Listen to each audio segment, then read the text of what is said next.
Well. Hello, everybody.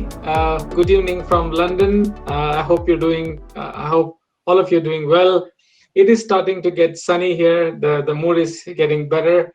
America is getting vaccinated. UK is getting vaccinated. Hopefully, there is joy and cheer around the world as we come out of it.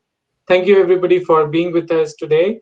I'm very excited to be doing this talk because what Jen will be sharing is what I'm going to be doing in the next couple of weeks. So this is very insightful.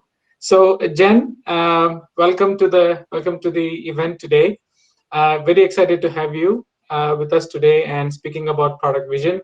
Could you please introduce yourself to the team today? Of course. Thank you so much, Deepak. It's a pleasure to be here, and thank you, Baptiste, for having me. I'm a huge fan of Plato, and just thrilled to be able to be a part of these conversations. I'm Jen Taylor. I'm the Chief Product Officer at Cloudflare. I've been here for about 4 years. Prior to that, I worked in product leadership roles at Adobe, Facebook, and Salesforce, and have had the pleasure of working with some of the best and the brightest in the industry. And it's always a learning experience for me, and these conversations are always great learning experiences as well. So, I'm excited to dig in. Excellent. Thank you, Jen, for the introduction. Rapid fire, to the point, precise. Checks all the boxes we want to learn from you.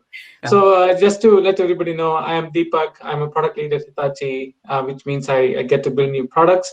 I'm also a mentor at Plato. I like the platform and its ability to facilitate conversations. I've been mentoring here for a while. It's a great platform. So what I'll do is I'll start off asking a few questions that I thought of for Jen, and as she answers, if you guys have questions for her, please chat away, type them away in the box, and upvote them whichever you like, and then I'll ask those questions back to her. Right? So Jen, maybe the first and the most important question to you is to say, I've always confused myself with vision and mission.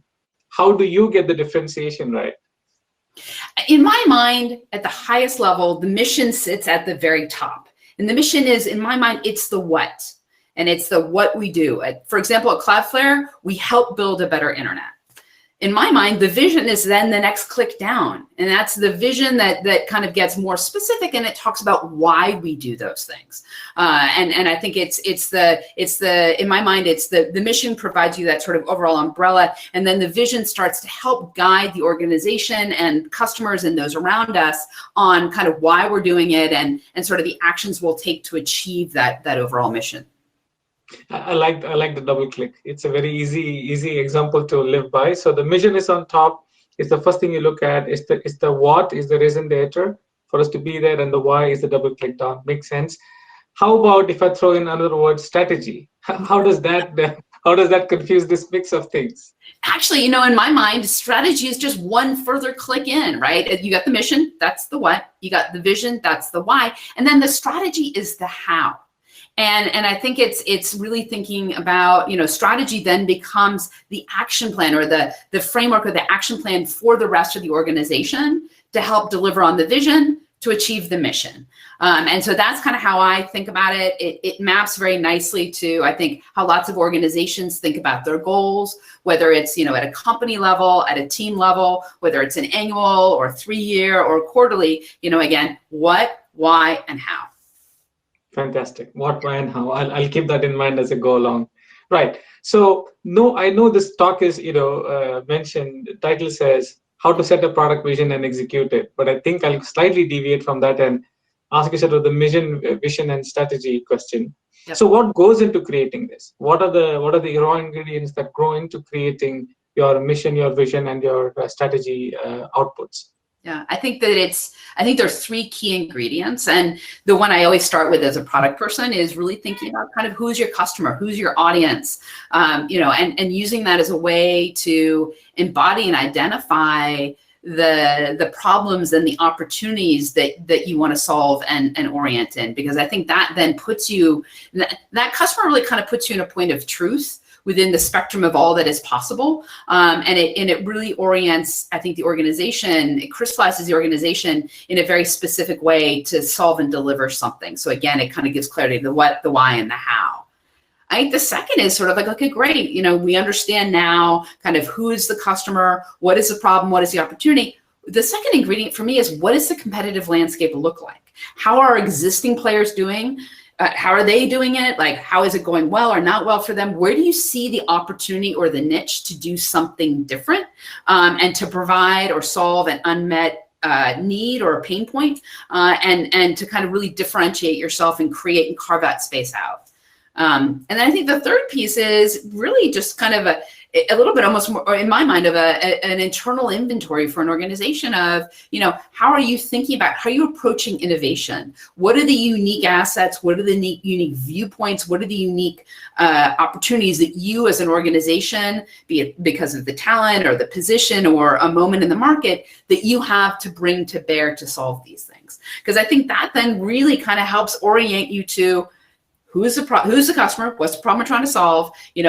How do we think we're going to differentiate or position ourselves in the market? And then really, how are we actually going to go about doing it? How are we going to drive that strategy to deliver the innovation to the customers to occupy that competitive space?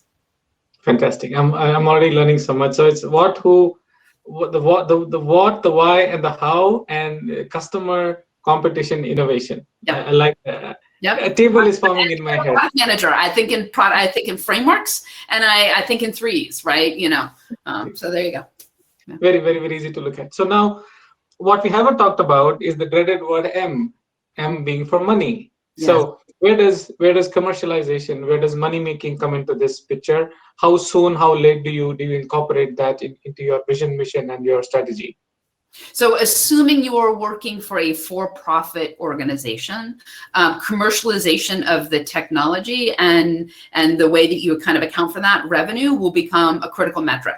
In other industries and other places, it may be adoption, right? For example, if you're running a clinic right now, distributing vaccines, it may be less about the money because you're not making any money, but it's about the adoption, the usage, the throughput, the success metric. So I think of commercialization as, in many ways, for many of these companies, kind of the critical, kind of universal success criteria. And I would encourage people from the very outset to have a point of view on what is the market opportunity, what is the monetization strategy, what is the monetization goal, because these things have to tie together, right? If you think that you are going to be, selling into, large enterprise organizations, but your strategy doesn't account for the development of a sales team, you're going to have difficulty achieving your goal. So I think in many ways, the commercialization is just one of multiple KPIs that organizations may put in place. But I do encourage organizations from the outset, when you're defining your mission, your vision, your strategy, like define those KPIs, define those success metrics at the outset,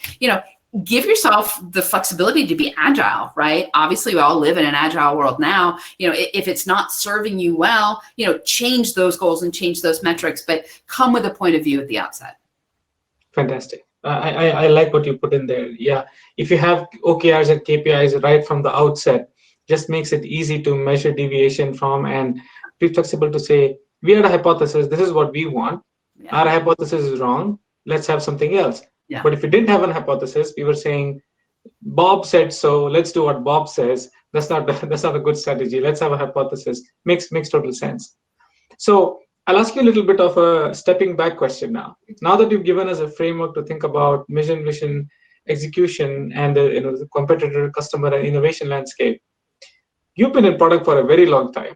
Compared to what you've been doing, I must have same experience as you, but not in product management. So this comes from a lot of deep experience across domains, across companies. How have you experienced this change in company culture, in domains, about vision, and what's your take on how it has evolved, and just looking back maybe and looking to where you are right now? I think it's so interesting to me, having lived in multiple different types of organizations. Like, my career is very broadly, for the most part, been around, kind of B2B enterprise software and developer platforms. But I think if I step back, each one of the organizations I lived and worked in oriented and functioned very differently. And I think that, what is interesting to me as I look back on it, this sort of framework of kind of the what, the why, and the how was embodied, and kind of we got to those things differently within those organizations, but kind of the underpinning of any of these successful organizations is the ability to be crisp and clear in articulating in a very succinct way, sort of what is the mission, what is it, the vision, what is the strategy, and being able to find ways to sort of amplify and share those within the organization. People typically like, well, what tools do you use? Or do you have a framework? Or do you have a framework you take everywhere with you? And actually the answer is no. I think, as a product leader, it's an interesting position, right? Because you're coming in and there's expectation around you as sort of a leader. And, but at the same time, to be successful in these environments really requires us to be astute observers of culture and communication and understanding how organizations function. And, tools that I used, for example, at Salesforce, where we had a very robust, fantastic, goal setting process. There are books written about it called the V2 Mom. If you haven't read about it, I highly recommend it. It's a very powerful framework. But if you took something like the V2 Mom to a smaller organization like Cloudflare that operates at a very different cadence, it gets stuck. And so it really is about, taking an assessment of where the organization is at, how the organization communicates, how the organization makes decisions, and use that as a way to sort of drive how you approach the challenge of, setting mission, setting vision, and setting strategy. Fantastic. And you sort of answered the question I was going to ask you next was, did you have tools and frameworks to use? Because then everybody could be empowered. And why did we need product managers? Because if a framework could do all the magic, but part of me wants to have something like that, because then you can make it repeatable. But part of me understands if it was that easy, it would have been done by anybody. You didn't need to have a product person with so much experience and such diverse point of view. So point well made and point well taken. There's one question from Harsh. You mentioned the name of a framework. I think the audience wants to know which one is that. If you could repeat that, please. Oh, yeah. So Mark Benioff is brilliant in many facets. And one of the things he and his co-founder, Parker Harris, did at the outset, which is just a phenomenal foresight, was they created a framework that internally at Salesforce we call the V2 Mom, which talks about vision. Oh, man, now I'm going to get it right. Vision, values, methods, metrics, operation. I can't remember exactly all of that, what it all stands for. It's an acronym, but they're actually, I think Mark wrote a book, or there have been books written about it. It's a great, I think, framework, especially in larger organizations, to get crispness and clarity on the goals and have those goals sort of cascade out through the rest of the organization. I encourage people to, if you're sort of like, if you're new to this, if you're just getting started, spend some time on the Google, ask your friends, what frameworks, what solutions, what strategies have they tried? Spend some time thinking about kind of how your organization functions, and then try two, and learn and evolve from there. As I said, I think every organization I've worked in has done this differently. Every single time it has worked, but it has worked because it was the right fit for the organization and how the organization functioned. Fantastic. So, let's say you've been tasked with doing this now. I mean, you are tasked with doing this. So I don't want to hypothesize. So you're tasked with doing this. How do you go about doing this? Which stakeholders do you engage, and what's your 30, 60 day schedule to get to that vision? Yeah, it's it's really interesting. So stepping back, I think one of the things that I've had to spend a lot of time learning and thinking about as a product leader is, I think there is often the assumption that the product leader is the visionary in the organization.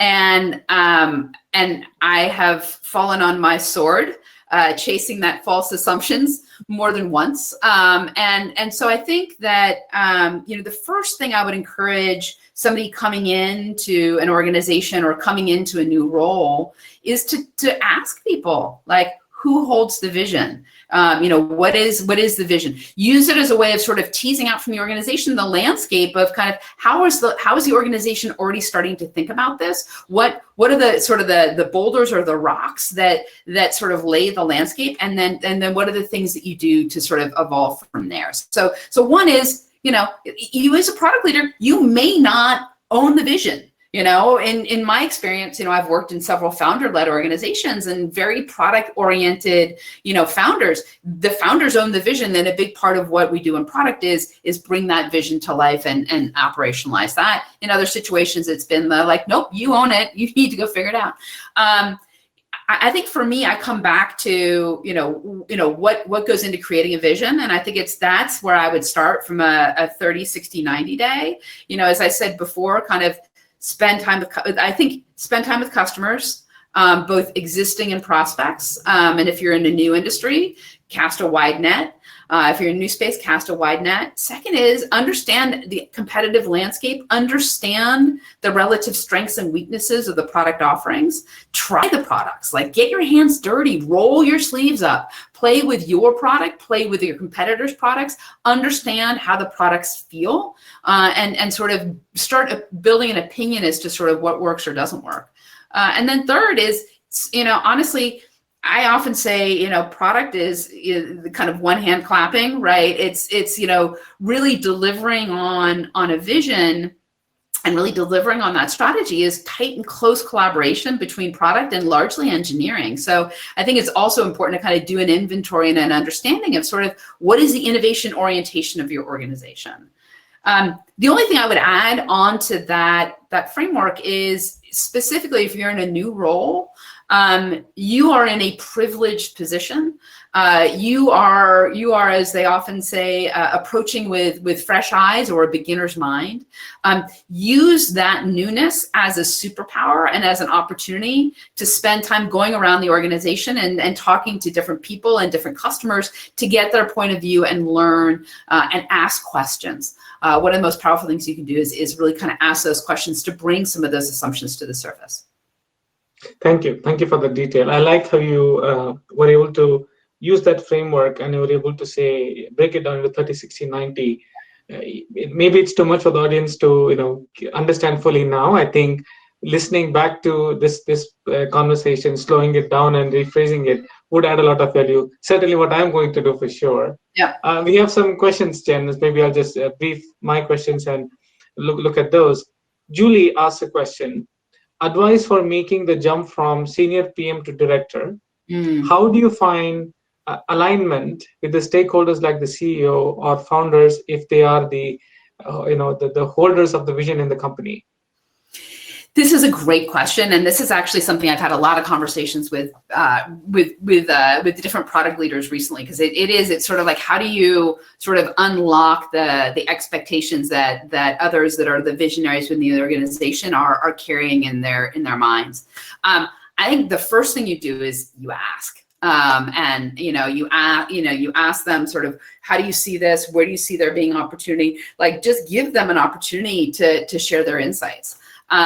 I think in that, be open to different methods. Some people are like, really wanted my CEO or my founder to write something. Some people don't write things. Some people are like, I wanted a lot of certainty. Some people don't have a lot of certainty. What you sort of need to do is open the door and open the conversation to get a sense of where they're at, and then use that as sort of kind of guides as you're thinking a little bit about, again, that vision and that, more importantly, that strategy to deliver on the vision. The second thing I would add here is, somebody told me once that there are two kinds of thinkers. They're blank page thinkers and they're editors. And blank page thinkers are very comfortable in front of a blank piece of paper with a pen, just drawing something and divining it out of nothing. But I think studies have shown, and I should know the statistics because it would make it much more compelling, but that's actually the exception. That's actually quite rare.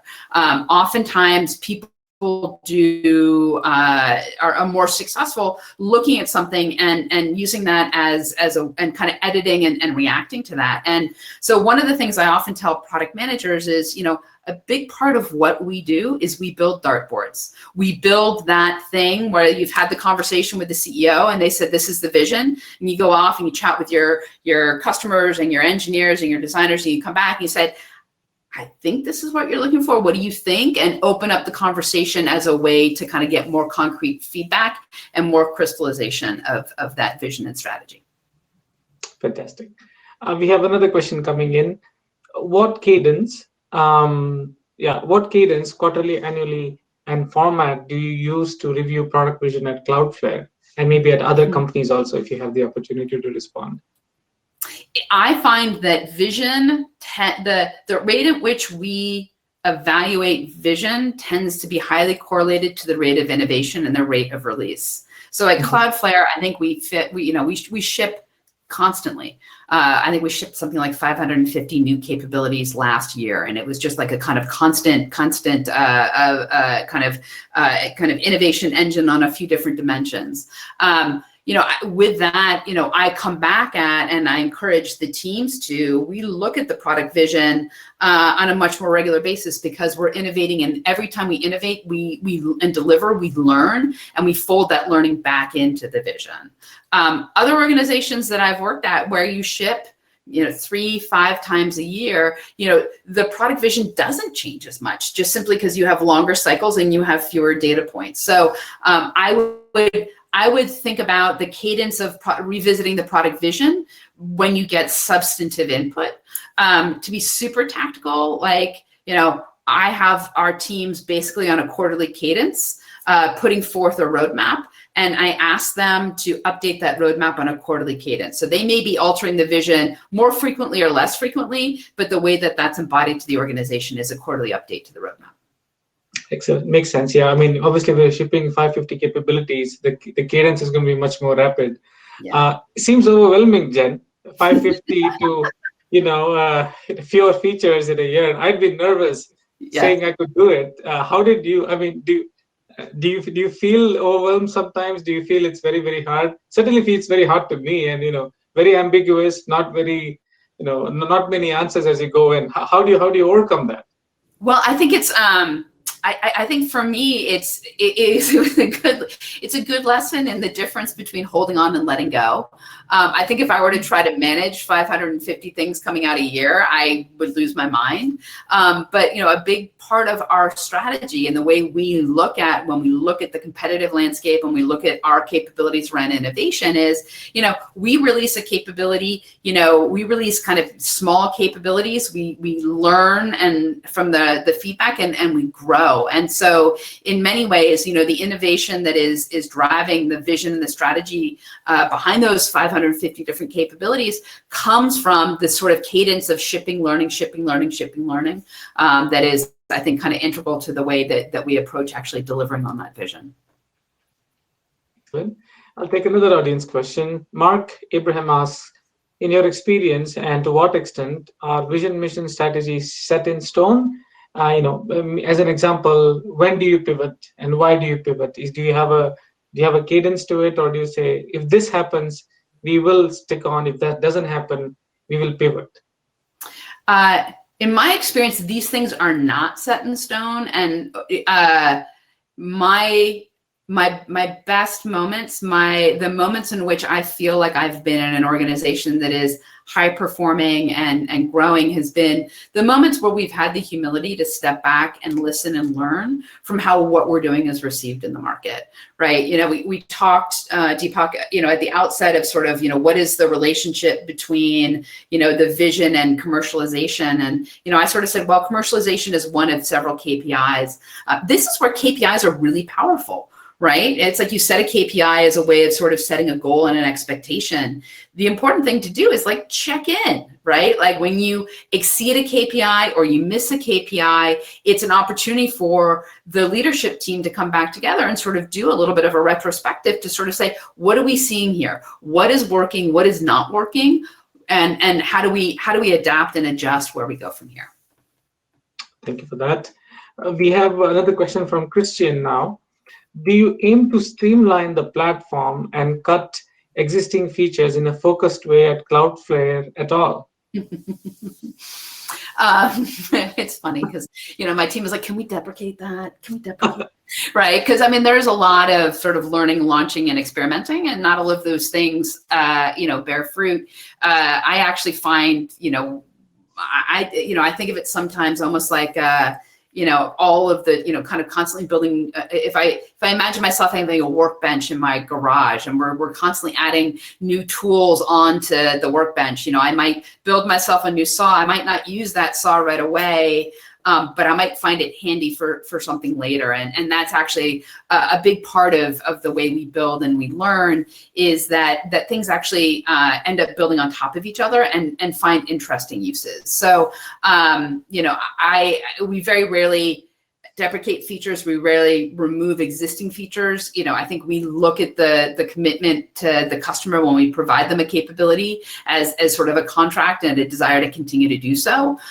When we deprecate and when we trim things back, we try to hold ourselves accountable to providing them a new capability that is as good or better than others. That being said, there are times when we outgrow methods. For example, we had a method that our internal solutions engineers used to do product customization that required an engineer to do a push.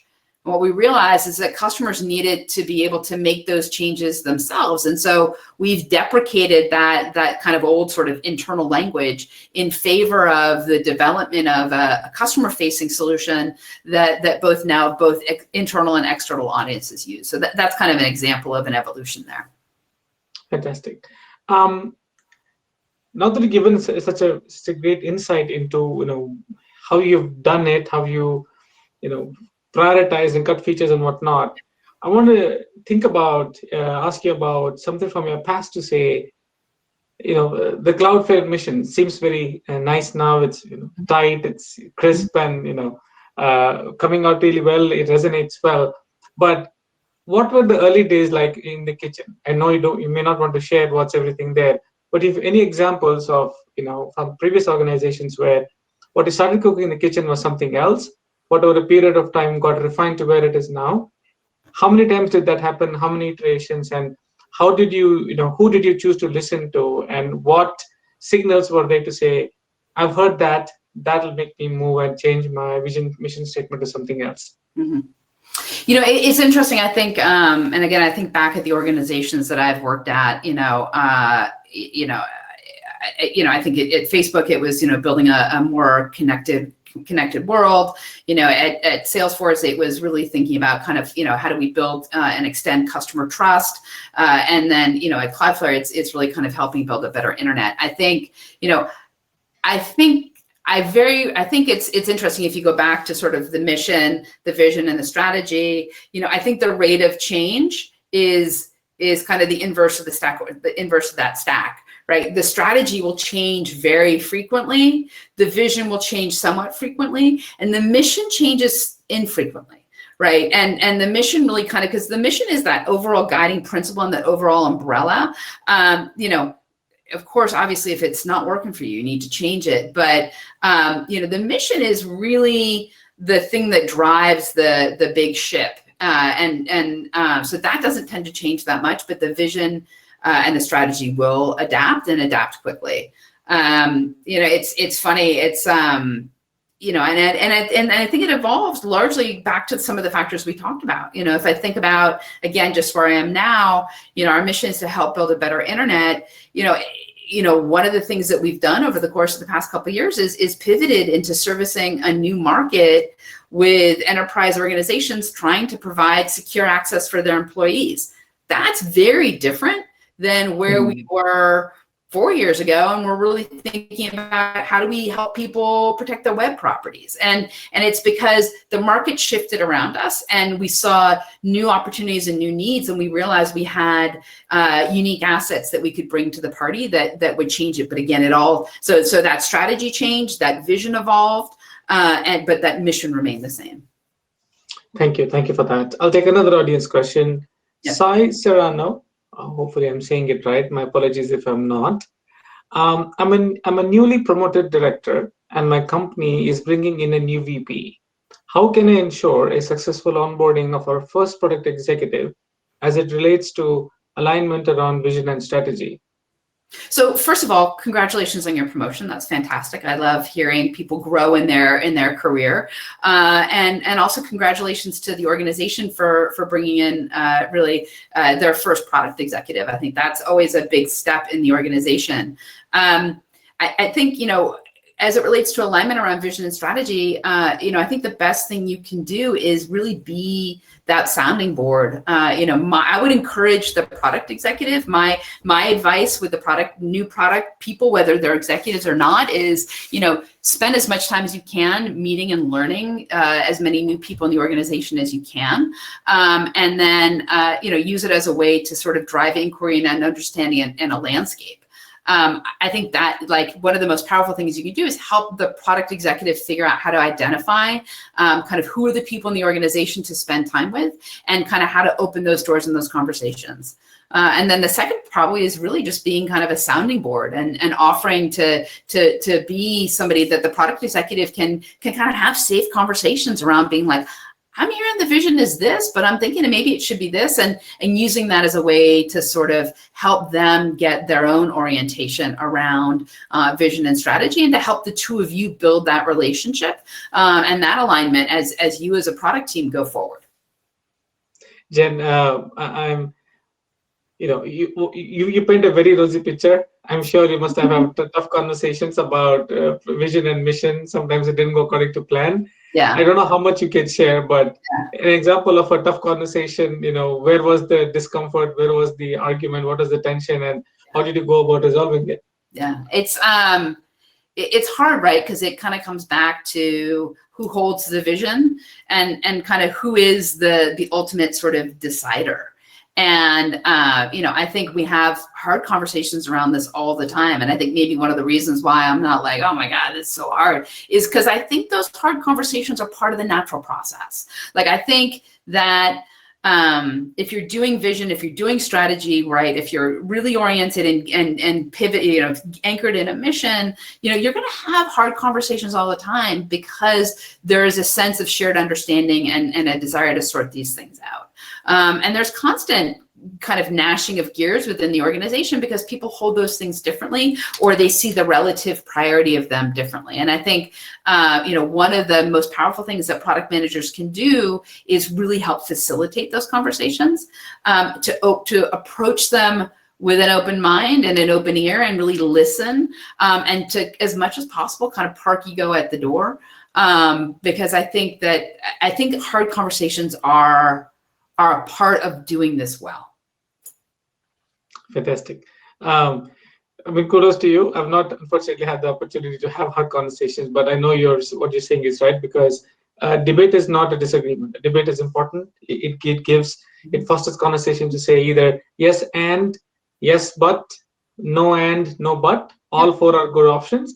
But if you just follow it up and say no, and then you don't have a follow-up, that becomes a hard conversation to follow up on. So thank you for that. Well, and I also think that there's a powerful moment too in these debates and these hard conversations, where we as an organization, we as product people, really need to help the organization disagree and commit, right? Because the hardest part about a hard conversation is a hard conversation that's not over, right? Like, the best hard conversations are hard conversations you have. You get resolution and you move on, and you don't need to get everybody on the bus. You just need to disagree, commit, and move on. Thank you for that. Very interesting question for you, Jen. I think this is the hardest one you've got so far. Yeah.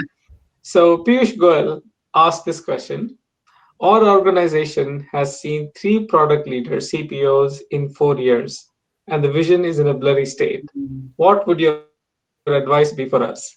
Wow. I think my first question coming back here would be just stepping back, who holds the vision, right? And is the vision currently embodied in the organization? Who holds the vision? And then sort of if there's a way to do a little bit of a retro of sort of what worked well, what didn't work well with some of these product leaders. I think sometimes an organization getting in touch with the reality of where the vision is or the vision is not is, I think, a very important and powerful thing. I think it is hard to invite somebody in as an outside leader and expect them in a very short period of time to own and drive the vision of an existing organization. And so, I have kind of CPO empathy for some folks who might have kind of been, the sort of day two on the job, and they're like, boom, what's the vision? And really, I think part of it is, the organization stepping back and doing a little bit of an inventory of what do we think our vision is? Is our mission clear? Are we aligned in our mission? And then, what are we hearing from our customers? What do we see in the competitive space? What do we see from an innovation perspective? And taking that inventory as an organization.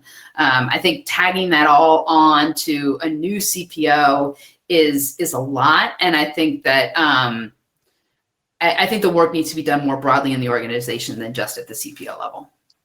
I mean, Piyush, I know you didn't ask me for my view, but just as reading this, I think we're trying to maybe solve the problem and not looking at the cause. I think that there's a lot more need for root cause analysis. I think having somebody else come and solve problems for you is the wrong way to look at it. Maybe you're trying to cure the symptoms, but the disease may be a completely different thing to look at. So I just want to tell the audience that we have 20 more minutes left. Don't be shy. Put your questions in. I have lots of questions for Jen. I wanted to talk to her for a very long time, so I have questions. But it's your forum. Ask away. Don't be shy. There's definitely voting mechanism to get your questions up there. So I encourage you to chat away and ask your questions. So Jen, shifting back to what I was thinking about. So you've given us a great framework to think about how to set the vision, mission, strategy.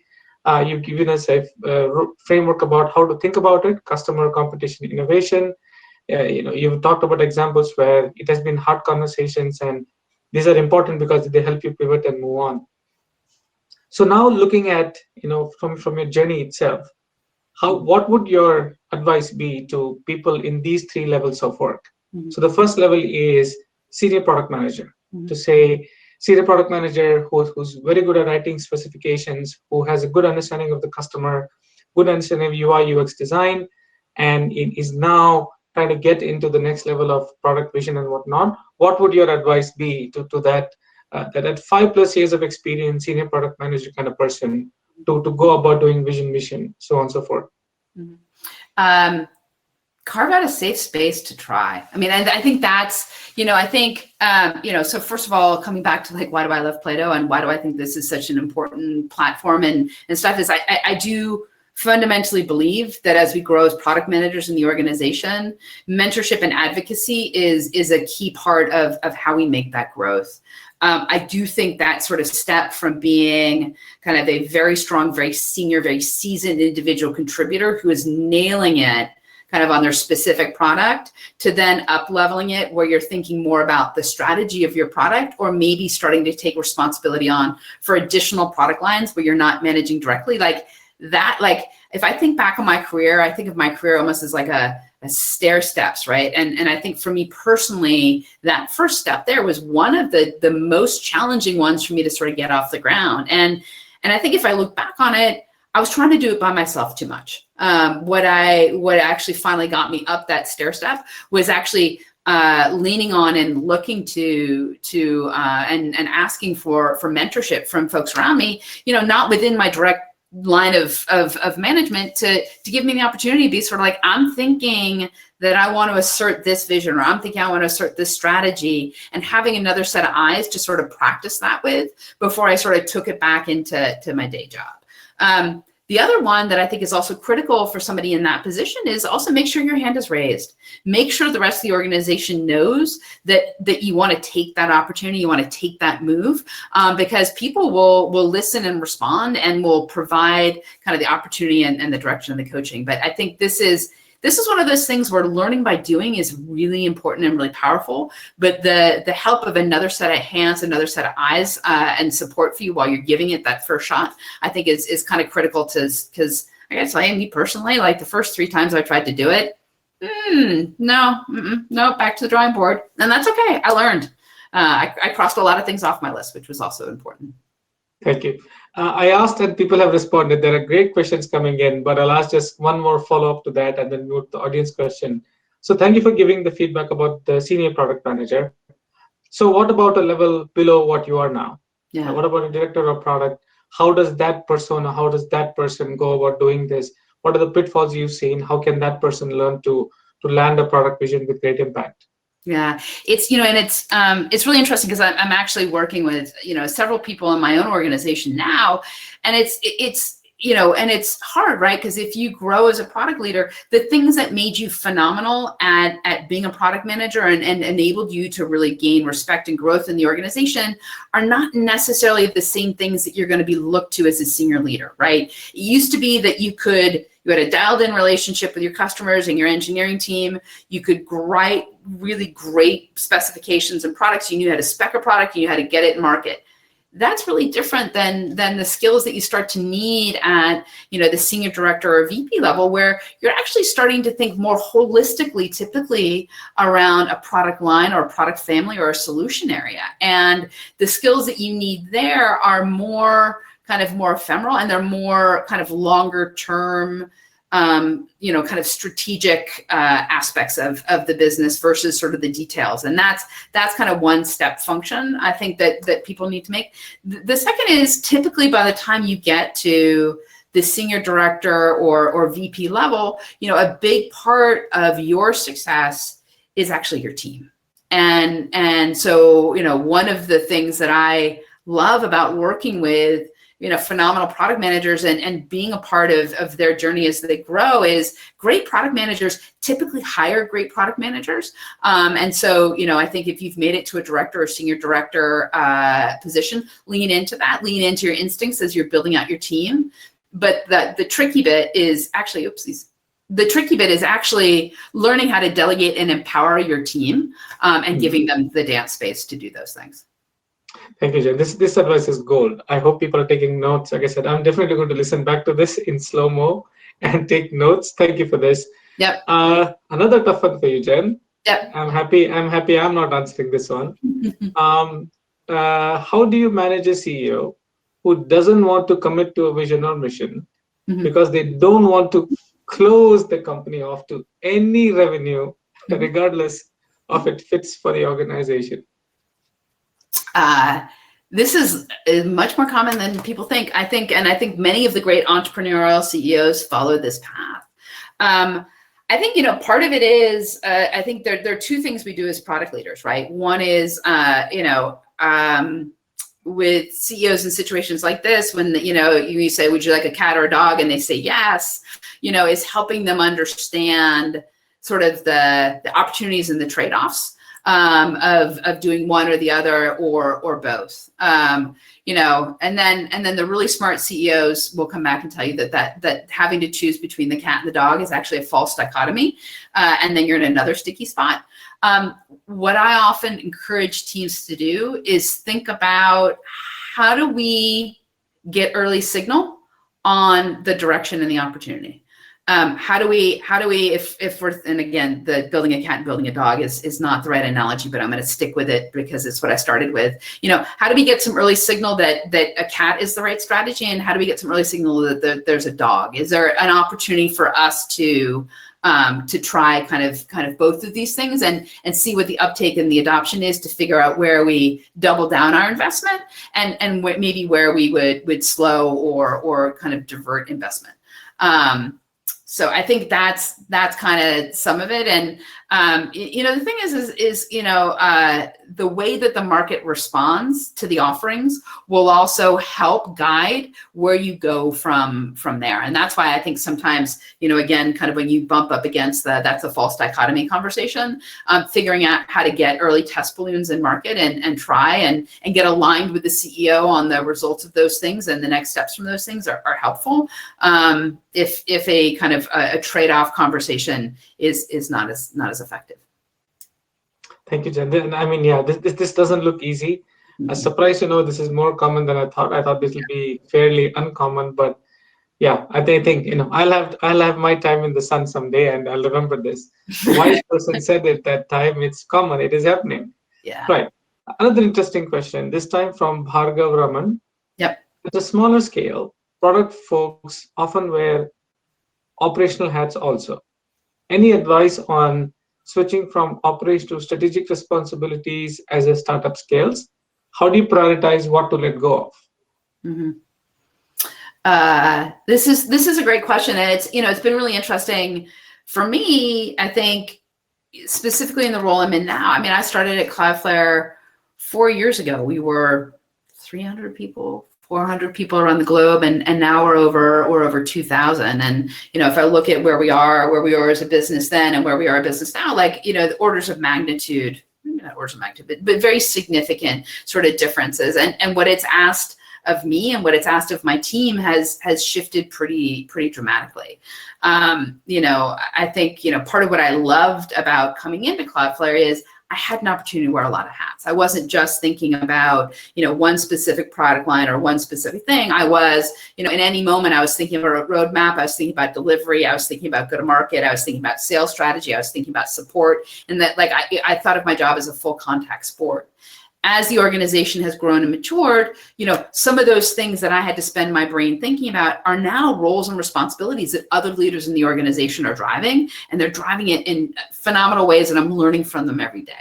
And I think that one of the things that's been intense for me is sort of stepping back in that journey and sort of saying, who am I and what do I want to be when I grow up? Because that sort of dictates where I lean in and where I think about actually, I'm going to continue to focus on this aspect of my job because this is what's important to me. It's what I enjoy. It's what I want to be able to do kind of long term. And I'm going to let go of these other functions or other responsibilities because I'm not as good at them as the other people are, or I don't particularly enjoy them. Or, if I'm thinking about my own growth journey, those aren't necessarily the skills that I feel like I need to prioritize right now. So it's a kind of a marriage of your own skill map and goals and the organization's needs kind of coming together. We have one more question here.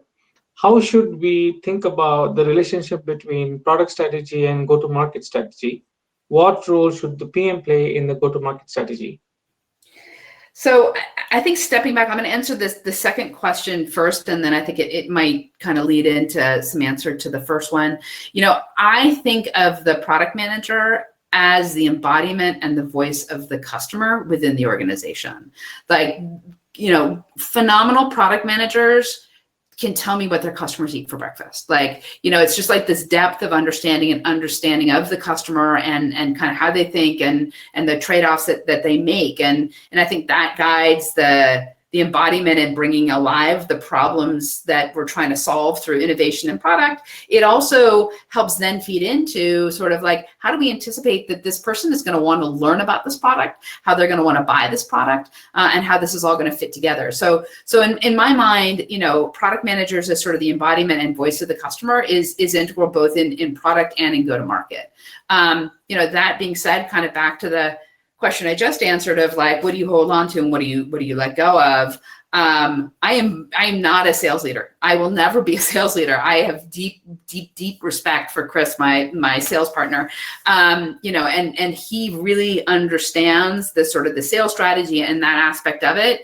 My job here is really helping him understand and his organization understand kind of who the customer is and kind of how they think, and for us to have those conversations with customers together and to get that shared alignment. So thank you for sharing that, because we have this idea in my head of a CPO is just the master of all trades. Forget being Jack. You can sing, dance, fly, swim, crawl, do magic, and run on one leg if you want to at the same time. Yeah. So surprised to see that's not the case, Jen. But no, everybody's got their majors, their minors, and they're like, I just don't play those games. And thank you for sharing that. Thank you for sharing that. Yeah. We have one more question here from Gwen this time. How do you build a team culture of revisiting metrics on a consistent, relevant time scale to realize the value of the strategy setting work? So I think part of what I like about strategy setting work and the art of setting goals and setting KPIs is when I have been most effective in it, it has been at the urgency and the thrust of the team, right? It's we come together as a collective group and we're thinking about what we're trying to solve, and that naturally leads into a conversation, a cross-functional conversation of how will we know if we're successful? And people get very invested in defining and observing those KPIs. And I think that so first of all, I think the process of goal setting really needs to come from deep within the team and with a deep buy-in from the team. They need to kind of come from within and come from below. And with that, I think, when do we revisit those? I think that's a little bit of a kind of question of kind of what is the cadence of the business and what is the cadence of the product itself. The business may have certain, I look at things quarterly, I look at, whatever, and that will guide some of it. But some of it is also recognizing that if I'm launching a new product, there may be metrics I need to look at, week one. There may be metrics that I don't want to look at until 6 months out because I'm just not going to have enough data in order for it to be sort of a meaningful assessment. Hopefully that helped. Yes, it does. And there's a follow-up to that now. So to the point you were making, how Joseph asked the question, how do you move from a project-based roadmap to a KPI metrics-based roadmap? I think, I don't think it's a question of moving to an or, I think it's an and. I think about, the evolution that I typically see teams go through is we ship what we build, right? Which is fantastic. We got something off the factory floor. I have no idea if it's the right thing or not. Just ship it, right? Let's ship something, right? And then it's the second evolution is sort of the ability to for an organization to build to a plan. And that takes that's when the art of product kind of kicks in, right? Because that's when you're starting to think about what is the roadmap? What is it we want to build? How do we prioritize those things? And then how do we partner with our cross-functional partners to be able to deliver that on a reasonably predictable schedule? And then, sort of step two there, the victory is high fives all around. We shipped the thing, we said we're going to ship the thing, and we shipped the thing, woohoo, right? And then I think the next evolution is really going to, okay, we shipped the thing. What is the impact of that thing for our customer and for our business? And that's when I think that the goal setting and the KPIs become really important, when you start thinking about measuring that impact. And then making sure you fold that back into sort of your road mapping and visioning process, but don't overweight it, right? And this is never lose some of I kind of say never lose some of your crazy, never lose some of your sort of, entrepreneurial spirit and a little sort of pushing of the boundaries. Make sure that there's the right sort of evolution of, evolving the KPIs and the metrics and driving those things forward and delivering on that impact. But don't forget to always kind of sprinkle in a little innovative spice. Thank you, Jen. This has been very visual. If only Plato could draw pictures as you spoke, it would have been a fantastic collage came out of here. We have time for one last question from the audience, and we'll have to wrap up. So Daniel asked a question. First of all, compliments both of us for being great mentors. Thank you, Daniel. Thank you. Say thanks to you as well. Right. So this is a hard one actually. Question: how the winning product of tomorrow of a future tech unicorn looks like in late 2021, maybe into 2022, 2023, and beyond? I have an answer. It's a very corny answer, but I'll let you go first. You go first. I mean, I build AI products, so you can almost say that's the only hammer I have, and I'll just go bang it. So I'll say AI for sure, AI product, AI first products for sure, and just to make sure I put the joke in there, make it blockchain based. That's it. AI and blockchain, the holy grail, and you have a product. But I'm joking, obviously. Jen, you have a more serious answer. Well, I would add in, it also needs to be mobile and cloud, right? And have an organic growth strategy. So yeah, I honestly don't know. I think part of what I love about working in this industry is I have hypotheses as to the way the world will look, especially for the spaces that I live in every day. I have hypotheses of the world will look in 2022, 2023, but I am pretty sure that there are going to be unexpected things come up for us in here that will take us for a curveball. So I think that the unicorns of 2023 might be fledgling startups right now, which is kind of cool. Right. So if nothing fails, folks, I think the answer is AI, blockchain, cloud, mobile, and organic growth. If you have Yeah, all five, you're set. You're set. Fund it now. Fund it now. excellent. Jen, thank you very much. This has been a great conversation.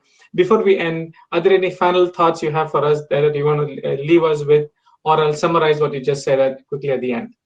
No, I think my final thing is just to thank you for everyone. Thank you for the questions, for the conversation, specifically to you, Deepak.